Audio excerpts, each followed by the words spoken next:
Hi, and welcome to episode 169 of the Untethered podcast. Today we have Dr. Staci Whitman joining us. As a holistic oral health educator, the founder of No Po Kids Dentistry, and the founder of Happy Floss, Dr. Staci Whitman is on a mission to create a cavity-free world. With her extensive education in both conventional dentistry as well as functional health, Dr. Staci is a trailblazer for holistic and preventative dentistry for both kids and adults. Quick disclaimer, all information, content, and material of this podcast are the opinions of the speakers and is for the informational purpose only and not intended to serve as a substitute for the consultation, diagnosis, and/or medical treatment of a qualified healthcare provider. Welcome to the Untethered podcast. I am your host, Hallie Balkan. I'm a certified orofacial myologist, feeding specialist, and mentor. This podcast is all about getting your questions answered and collaborating with colleagues to bring you the most up-to-date information in the orofacial myofunctional therapy, tethered oral tissue, and airway space. I challenge you to keep an open mind and join my mission to get this information out to the masses. Let's get started. Staci, thank you so much for joining me today on the podcast. Thanks, Hallie. It's a pleasure to be here. I'm excited to talk about functional dentistry and all things related. This is a topic that, well, not being a dentist, and I've become really passionate about because it's basically become my life mission to find functional dentists and functional practitioners in general to help a lot of the patients that we work with. So can we start there? Can you share with our listeners what you consider to be functional dentistry? Yes. Great question, and a common question. And again, thank you so much for the opportunity to share this info with your listeners. Functional dentistry, essentially, like functional medicine, is an approach where you look at root causes or you try to get upstream as much as possible to disease or ailments. So instead of the traditional model where we are assessing end stage disease, essentially in dentistry in particular, and let's say you go in and you're told you have a cavity and then you just schedule a filling appointment and you're out the door and there's really no conversation as to, well, wait a second, what went wrong here? And we've really normalized a lot of oral health issues, I think, like bleeding gums and gum disease and cavities and bad breath and mouth breathing. And all of these things are common. They're extremely common, but they aren't normal. And, from an anthropological evolutionary standpoint, our teeth aren't meant to break down and degrade and dissolve. We are supposed to be nasal breathing. Our gums shouldn't be bleeding. And so functional dentistry is sitting with a patient, really taking the time to dig into their medical history, their lifestyle, their diet, their sleep, all of these things, the products that they use, and try to unpack what happened so that we can prevent it in the future, because we know through prevention, that is how we achieve optimal health.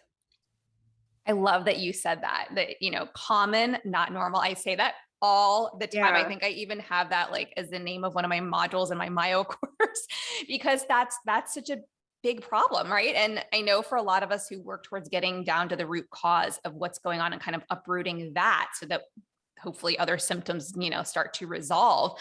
That whole common but not normal thing is something that I really hope kind of seeps into more conversations that parents have with practitioners and practitioners have with parents, because there's so many things that we've quote unquote normalized that are abnormal, that are truly impacting our health. So yeah, I love that you highlighted that.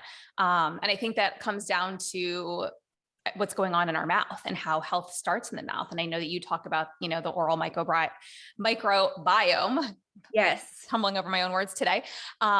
Will you talk a little bit about that and how I always joke, and I don't think it's such a joke, but I go, our pediatric dentists are like the pediatricians of the future, because all our health starts in the mouth.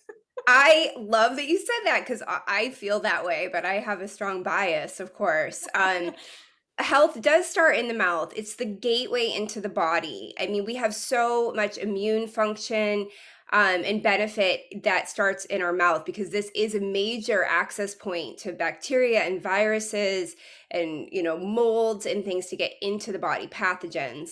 And traditional dentistry is incredibly important. And I never mean to say that it isn't, but we are not taught a lot about assessing systemic health in the mouth. I mean, there's bits and pieces, but you can really dig deep and see nutritional deficiencies. You can see if a patient's dehydrated. You can assess their airway. You can tell a lot about their stress level, even like sleep.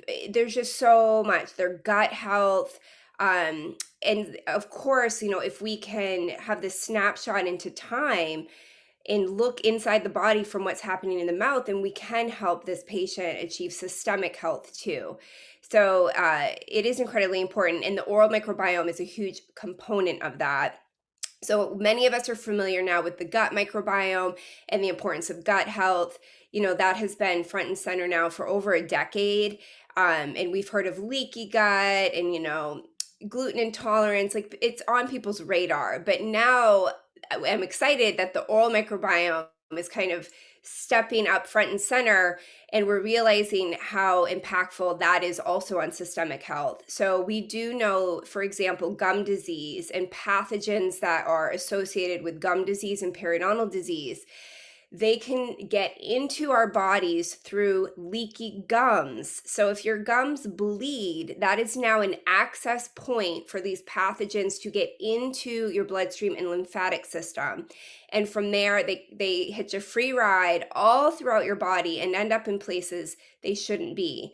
And we used to think these pathogens couldn't cross the blood-brain barrier. Well, guess what? They can. And so now they're being associated and tied to Alzheimer's and dementia. We used to think they couldn't affect our babies, our fetuses. Well, they can. They can get in and affect our pregnancies. They can lead to like preterm birth and like low birth weights. It can affect fertility. Cardiovascular disease can be tied to gum disease, diabetes, autoimmune diseases, joint issues, arthritis. I mean, the list is really going on and on. And our oral microbiome is impacting our gut microbiome. So if you are working with a naturopath or a functional medicine doctor and you have a lot of gut issues and you're doing all the protocols and things, but you're just not getting to the finish line, many times I say, has anyone talked to you about your oral health? And even in the naturopathic and functional medicine world, it tends to get skimmed over. Definitely much less so than, traditional conventional Western medicine, but it is important to look in the mouth. Do you have gum disease, periodontal disease? What is your microbiome doing? And now there are microbiome tests that are coming out on the market. They're usually spit tests. They're doing genomic sequencing. So we're really seeing in what balance do we have beneficial bacteria, which are very important for our health, but compared to pathogenic bacteria. And it's when they're out of balance and we have dysbiosis that things can go sideways. And then we get gum disease and bad breath and cavities. And the big thing I like to hit home with parents too, cavities aren't in your destiny. They're not in your child's destiny. I do hear a lot dentists say, oh, you have soft teeth. It's genetic. But just like epigenetics, we have control over our health. Okay. So just because maybe you have a family history of cavities, or maybe your teeth are undermineralized, it doesn't necessarily set you up for this future of chronic dental disease. And this is where functional dentistry comes in, is we need to help support the patient to stay ahead of it. So you might need to be more on top of things with your diet and hygiene because maybe you are more susceptible, but it certainly doesn't mean that you can't control it. And so that's a really important point. And also that cavities, it's so antiquated to just say brush and floss more and avoid sugar. I mean, I feel so badly for all these families coming in, everyone out there that's been told this, and then you are ripping your hair out saying, I don't give my kids a lot of sugar. We do have a decent hygiene routine.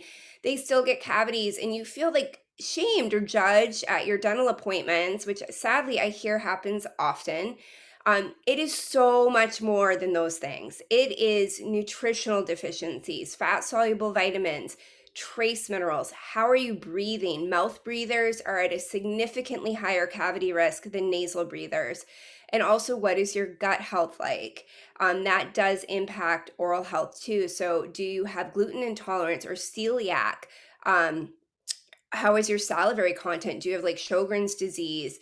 All of these things tie into oral health. So to just say brush floss and don't eat candy bars is really missing a majority of issues. And the real thing is, if a patient is, let's say, vitamin D deficient, or let's say they're trace mineral magnesium deficient, by helping a patient get to optimal levels to achieve better oral health, you are helping their systemic health too, tremendously. You're going to help their sleep and their mood and their immune health. So it is all connected. And unfortunately, dentistry went one way and medicine went the other way. And that's a whole other podcast why that happened. But we're trying to get the mouth back into the body, and we're trying to educate patients that it is important to focus on oral health. And I agree with you. I think besides gut health, I really do think it is paramount. It's the center of our health, because it is the gateway into our body.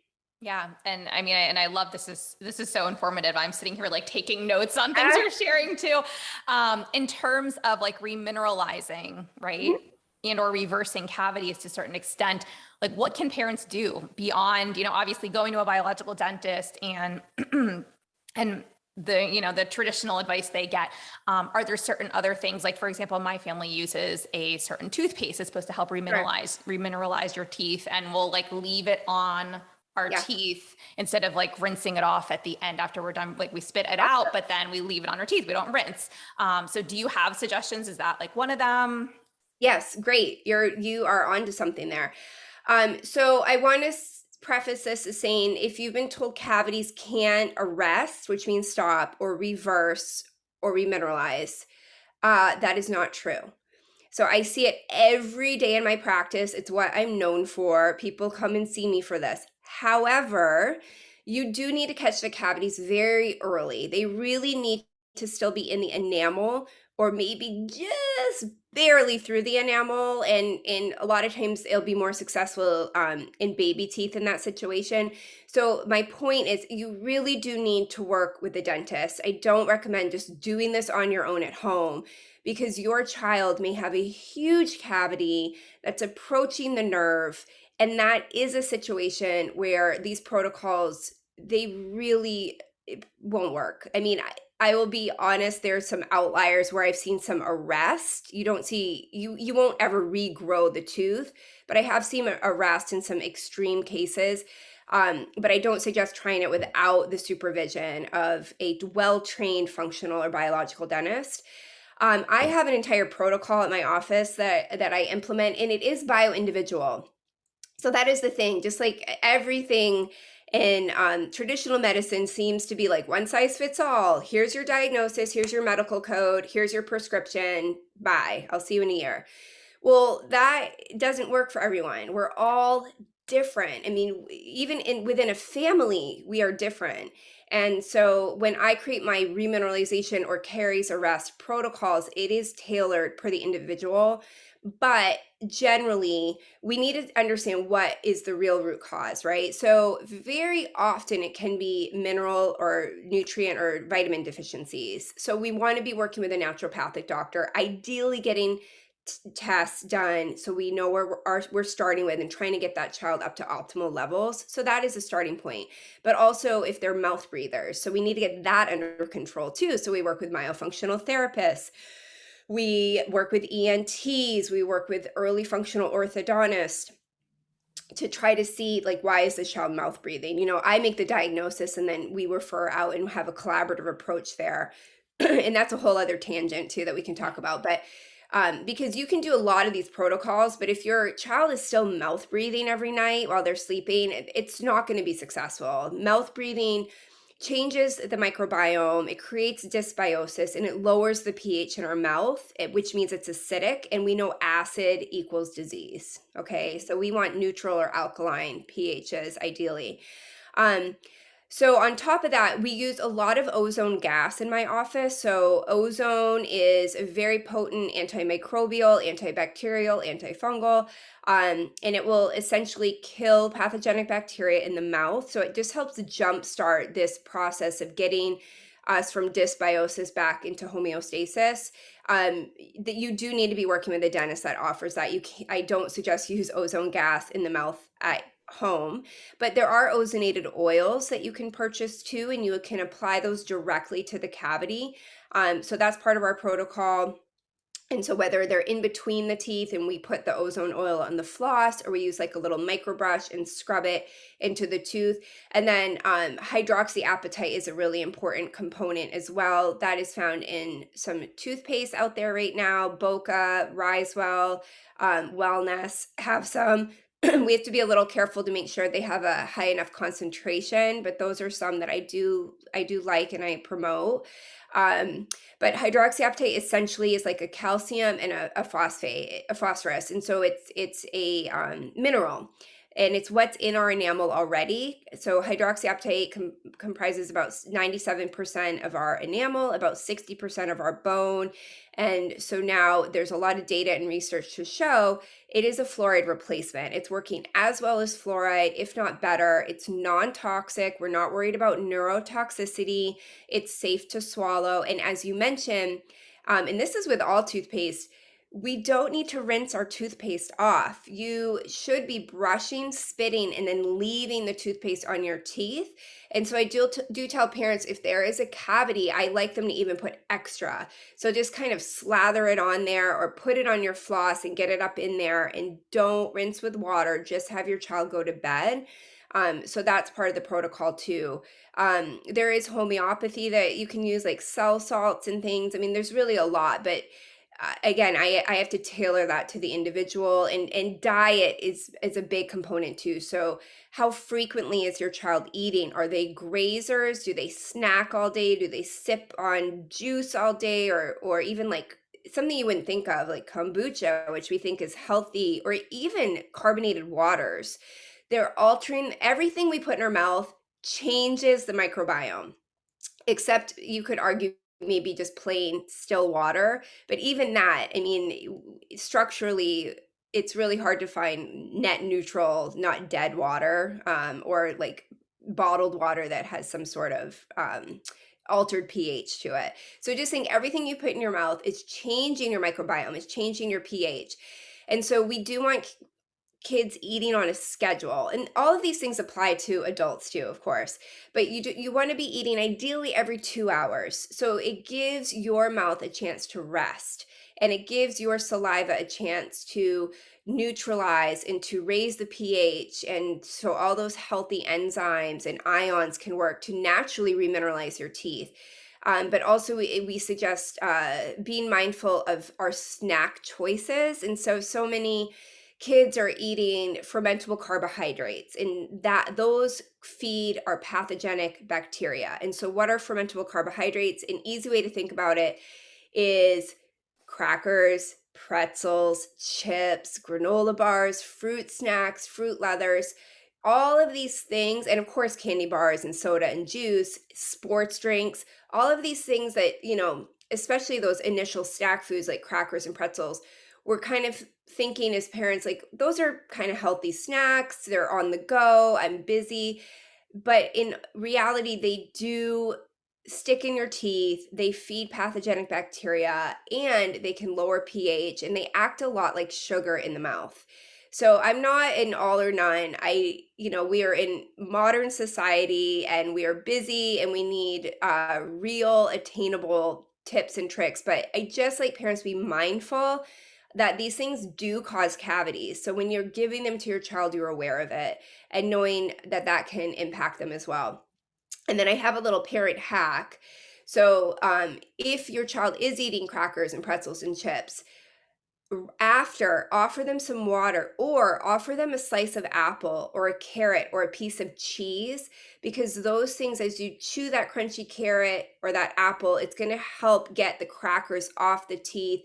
It's going to help create salivary flow, help rinse the teeth and cleanse the teeth.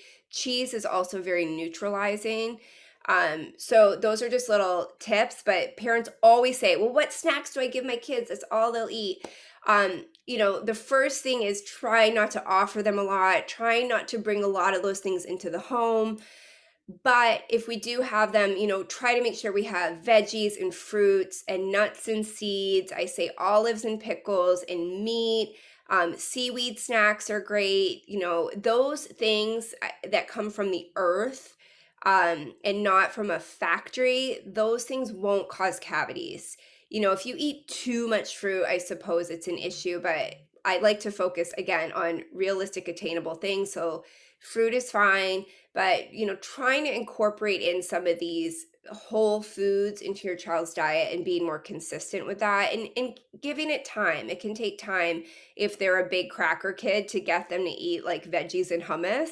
But you keep at it, you keep offering, and chipping away at it. But just again, knowing that those foods can cause a lot of cavities. And so that's a big part of our protocol, is assessing the diet, because diet really is so foundational for health.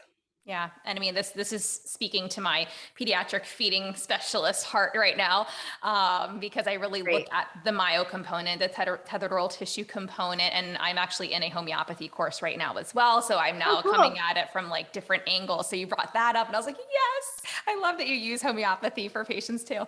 But Yeah. I, Oh, and tongue tie. I mean, that's it. Sorry to interrupt, but like no, go ahead. that, if your child is tongue tied, they're at cavity risk too often. And lip tie too. Your tongue does so much cleansing of your teeth for you. The next time you eat a bunch of crackers, I want you to really think about what your tongue is doing. And I want you to really feel how those crackers stick in your teeth. I mean, it's pretty overwhelming. I don't eat crackers because it drives me bonkers, because I hate having things in my teeth. But they're all in the crevices and grooves, and they're in between your teeth. But then think about what your tongue does to clean it. And then imagine if your tongue can't move. Yeah. It can't clean your teeth. So the crackers are just sitting there all day. And then especially maybe if we have an okay hygiene routine, like not the best, because a lot of kids don't love brushing and flossing. Um, so looking at tethered oral tissues is really important. And then, lip tie, it can keep the lip down, and, liquids and things can build up. It's a cleansability issue sometimes on the upper teeth. Um, so it's incredibly important. So myofunctional assessments are also part of my protocol, and again, trying to get to the root cause. So there's a lot that goes into it. And so our office, we book quite long appointments. It's not your traditional pediatric dental office where it's sort of like 30-minute appointments, turn and burn, you're in and out. It's like a whirlwind. You barely speak to the doctor. Our patients are there for quite a long time, and they get a lot of education. But because of that, we're seeing really incredible outcomes for these kids, which is It's very exciting. rewarding professionally. Yeah. Yeah. I have two different topics that came to mind because I was just at the dentist and they were checking like my sealants, and he did a whole like 40-minute exam on me because it was a new dentist down here that we're going to. Um, so sealants, right? Because I know that like I had sealants put on my molars when I was probably like 12. I don't Yeah. know, whatever age I was, and I guess some of them are still in place. I think I've only ever had one true cavity that was filled. And Great. do you have any thoughts on sealants? Like, are they a yay or a nay or a? I'm a yay if they're done properly. So that's the caveat. The data is very solid that sealants do prevent decay in the chewing surfaces of our teeth. You can't deny the data. I'm concerned more about materials, especially as more is coming out about microplastics and BPA and phthalates and all of these things. So it's not to create like fear, but I do think we should be having the conversation about it and being mindful about it. And I'm a big advocate for just minimizing exposures. Mhm. That being said, there are really clean materials out there right now. So the concern with sealants is, number one, you don't want to seal a cavity or bacteria underneath it. And you need to be mindful of the materials. So the way that we do them is we have a tool that assesses for cavities. It's like a little camera that we use. And if we do see the indication that there's bacterial activity, we'll use my laser and kind of clean it out. And then we use ozone gas. So we're really disinfecting that surface. And then I use a ceramic based material. So that is a pretty atypical technique. I'm hoping more and more dentists will adopt this. To me, I think one of the most important procedures we do in a dental office day to day is a sealant. Unfortunately, sealants are often considered like a turn and burn procedure where the dentist isn't doing it, an auxiliary team member is doing it. They're kind of rushing through it just to slap them on there.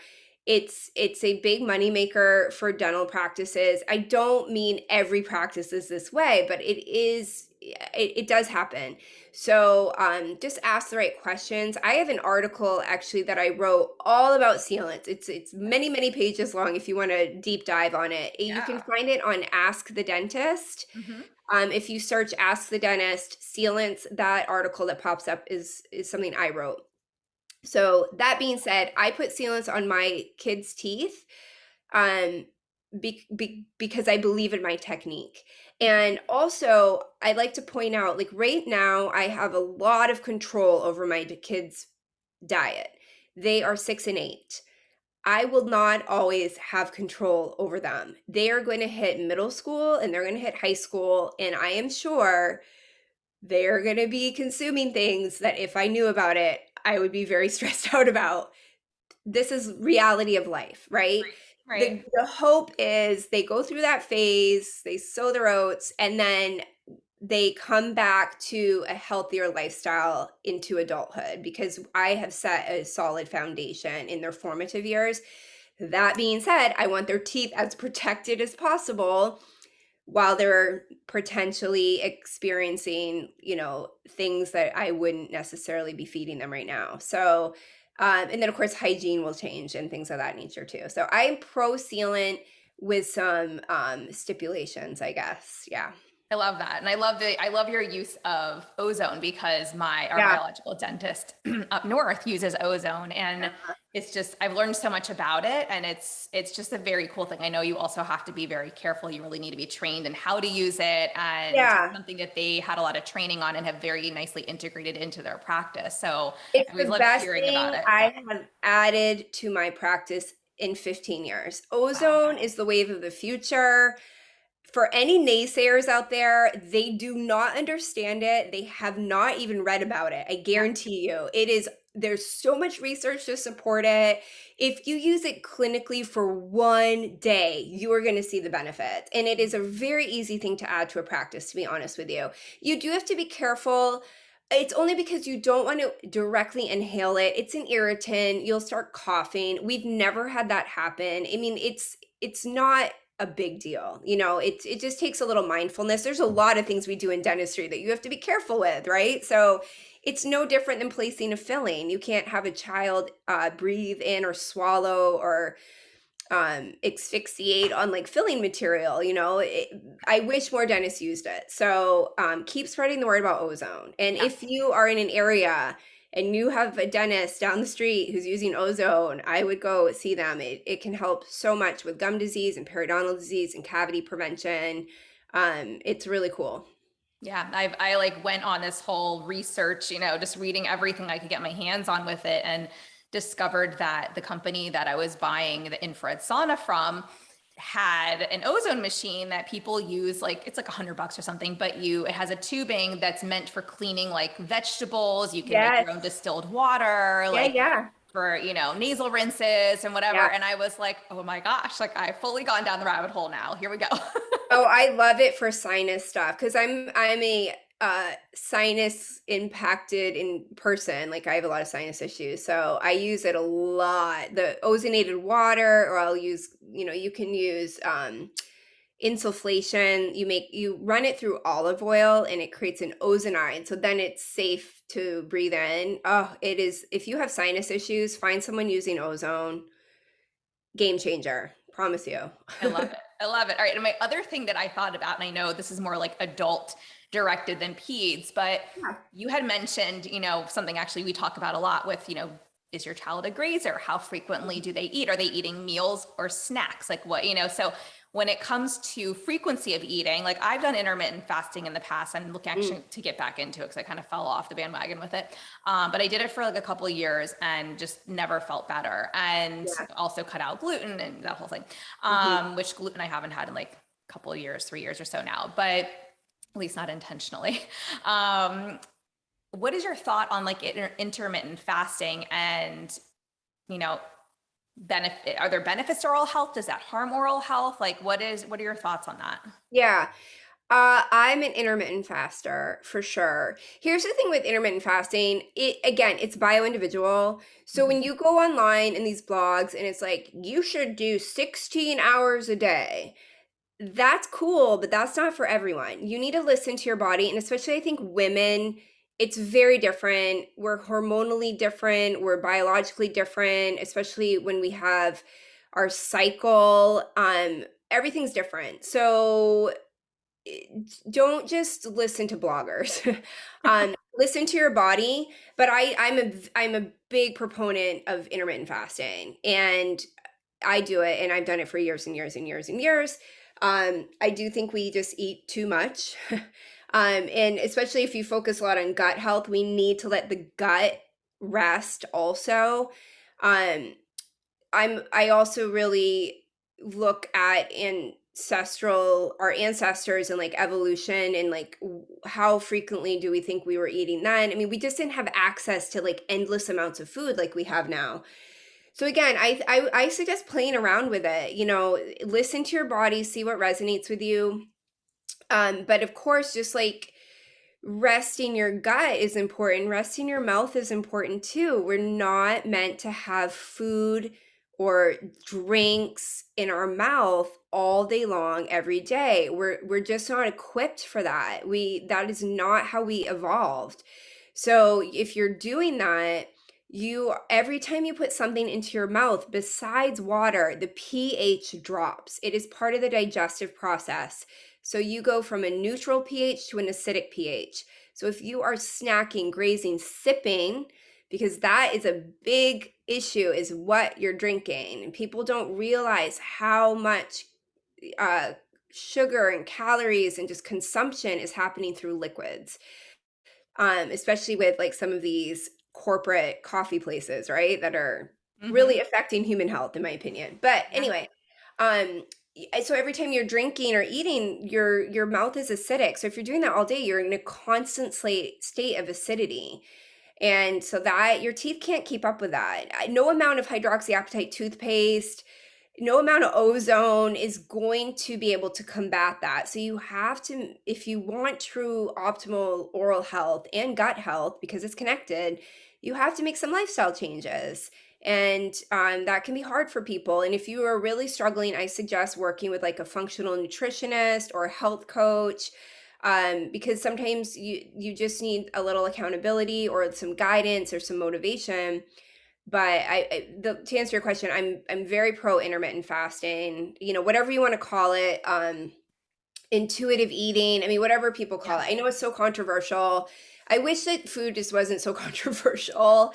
I have strong opinions about some of these things too, but I am a big believer of listening to your body, but also using biology and biochemistry and science as part of that. And I Yeah. don't think humans are meant to be eating all day long, every day at will. I Yeah. think we need to have more structured eating. So Yeah. yeah. Well, and I mean, you touched on one of my other favorite topics to talk about, which is basically how the United States treats food or fails to, Yeah. if you will. I mean, and the interesting thing too, which I don't like politics, but all of a sudden we have all these factories that are just catching fire, like one after another I after another. It's just so know. amazing. Like, I why is know. this happening?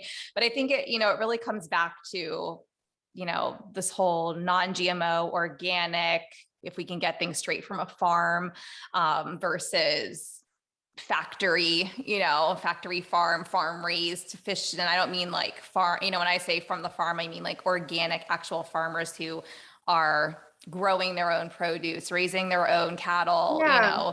creating their own products to the extent that they can, because I also understand that down the street you may have farms that are not doing all of this and who may have other, things going into their soil that can affect adjacent farms. Oh, But oh man, you hit the nail on the head. So if you're familiar with Dr. Zach Bush, he speaks to this a lot. So he theorizes, I could not agree more. The true root of all of our chronic illnesses is from what we've done to our soil and the microbiome of our soil, yeah, because that's where we're getting our microbiome and our nutrition and our bioavailability and da da da da da from. We've trashed our soil yeah, through all these fertilizers and stripping and how monocropping and all of this stuff, right? So that's why I am a big advocate for regenerative farming. I am a big advocate to buying local, supporting your local farmer, know where your food comes from. It's you can't do it all the time, but it's important. And again, I wish there was a way I could talk to every human on this planet and just sit with them and say, please stop having anxiety. This isn't about fear. You need to find balance, but knowledge is power. Okay. And I will say, I don't feel our government or the food industry has our back in this realm at all. It's so complicated, it's so multi-layered. There's lobbies, it's very powerful. There's so much money and big food, and essentially that ties into big pharma. yep. And it's My other unfortunate favorite topic. when you start talking about these things, it's unfortunate because people are like, oh, you're a conspiracy theorist. It's not about that at all. And I think some of it's just business, it's just capitalism, right? Yeah. But you need to be mindful of it. It doesn't mean you need to participate in that. And you do need to be aware of what's in your food. Start reading ingredients, start asking these questions. For me, my health is everything. It's the most important thing in my life. I would give up everything else as long as I had my health. And that doesn't resonate with everyone. And so I think people in the health and wellness world, though, that is really paramount to them and foundational. But to me, I know everything I put into my body is leading me toward health or potentially disease. And so I'm very mindful about that. Now, does that mean I don't have a piece of chocolate cake? Of course I do, because that's also finding balance and enjoying life. But you'll find as you cut some of these foods out, if you reintroduce them, they don't taste the same. They kind of taste fake or plasticky or gross or chemically. And so, it's just taking little baby steps to get back toward foundational eating habits, which I think is getting back to eating things that come from the earth. That's what I try to teach the kids. Things that come from a farm and not a factory, essentially, right? So I think it's never too early to start teaching your kids. I teach my girls to look at ingredient lists. We don't talk about calories ever. We don't talk about weight ever. We talk about ingredients and just in a very casual way, like, oh, hey, look at this. Look at these ingredients. I can't really even say these. Do you know what these are? Could we go to the store right now and buy these ingredients? My girl's like, I don't even know what that is. I was like, I don't either. What aisle would that be in? What aisle would that be in? And, my almost 9-year-old's like, it's a chemical, mom. I'm like, well, okay, so where would we get that? And she's like, I don't know. It's just teaching them Yeah. and teaching them to listen to their bodies. I think we've forgotten to listen to our bodies. And some of us are so inflamed and so consumed with these sugars and these seed oils and things. Like we've forgotten what it feels like to feel healthy. Yeah. And so once you get there, like really just listen to your body. And so that's what I'm trying to teach my kids. Like if you eat something and now you have a stomach ache, I wonder why. Was it because of all the sugar? Was it because of the blue food dye that was in there that I was like, oh my gosh, you're eating like a Don't blue do it. cupcake? I know, but I let them do it at Yeah. birthday parties and things because they have Yep. to have these experiences Same. themselves. And then very often they will have a stomach ache that night and we'll talk about it. And then I find the next time they don't eat as much of the blue cupcake. And then the next time they actually pass on the blue cupcake. So you're just a guide in your child's life, and you do have to sometimes be a silent observer and let them figure it out for themselves. But for you, you as an individual, your health is extremely important too. And so really trying to listen to your body is so important. I appreciate this. I love this conversation. I laughed one day because my daughter who's in first grade, and so everything was shut down with the pandemic up north. I homeschooled her for kindergarten. They actually like didn't even open up our schools until like a month before the end of the school year. So she really, she hadn't had all these different experiences, and she came home at the beginning of this school year down here in Florida, and she was like, "Mom, like, what's McDonald's?" And I I was like, know, it's we had this awesome. whole conversation, and she goes, "Yeah, this child said I don't want to say his name, in my class said, it's not real food." So we had a whole conversation about it. And she said, "Yeah, I'm pretty sure it's not real food either, because my mom only gives us real food," or something. And I was Yeah, just like, well, that made my heart happy to at least know that she could have like somewhat of a conversation, understanding like we eat fruits and vegetables. And of course my kids do eat some sugar, and yeah, I let them eat things at birthday parties, yeah. and it's You all have a to. balance Yeah, because yeah. but I remember I started being like really crazy with like eating organic and non-GMO, and really watching what I was putting in my body before I got pregnant, through all of my pregnancies and ever since. Yeah. And I basically joked to my husband, who would complain about our grocery bills, shopping at Whole Foods. He would be like, this is like skyrocketed. And I'm like, do you want our kids to be smart or not? And like, I say that as a joke, and I don't mean that to shame anybody or anything like negative. I just used to kind of use it as a reason to like get him, because for him, intelligence and doing well in school, and that's what he identifies with. So I knew it would just get him to get off my back about the grocery bills. But I think it's become a bit easier to eat healthier, honestly, in some areas, Oh, especially if you go yeah. straight to the farms, and cheaper even when you go straight to that source as You'll well. So you'll there are save money. ways. Yeah, Yeah. you'll save money, and it's not attainable for everyone. I mean, I hope there's a shift. Like, I hope that Yeah. these foods can become more accessible for everyone, Yeah. right? But, um, it's it's just little tweaks and changes that can have profound impact. Just a little more water every day. Yeah. Just, going out for a walk, getting sunlight, prioritizing sleep, affect changing the way you're breathing, trying to eliminate stress, less screen time, less social media, less news. Like all of those things do impact our health too. But, it's a personal decision. But to Definitely. me, I think a lot of people in holistic health or functional health, they've almost everyone has a story, like an aha moment. For me, it was watching my mother pass from cancer, and Mhm. she was very young. She was 56 years old, and it was very impactful in my life, and a lot of it was environmental and her choices in life. And I don't believe we're meant to thrive. Humans are meant to thrive, and so to me, my health is absolutely the forefront of my wellness and my life desires. And so if it means spending a little bit more on food, and I sacrifice a weekend trip or a new pair of shoes or a fancy purse or whatever it is, I will. Or getting my nails done, or that coffee at the corporate American coffee place. I'll make my own coffee instead. I will do all those things. Yeah. And sometimes it takes a while to get there, and it's a slow movement, but Baby steps and choices. baby steps Absolutely. and choices. Yeah. Yeah. Yeah.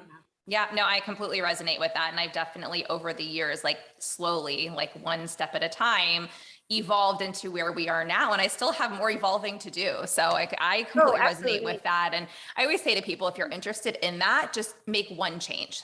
Figure out Yeah. one change to make today, this week, and then from there you can start to, because it can be so overwhelming. And we have enough on our plates as ready I as will tell you parents. And three of the easiest, I think, some of the easiest things to do that will have the most profound benefits. yes.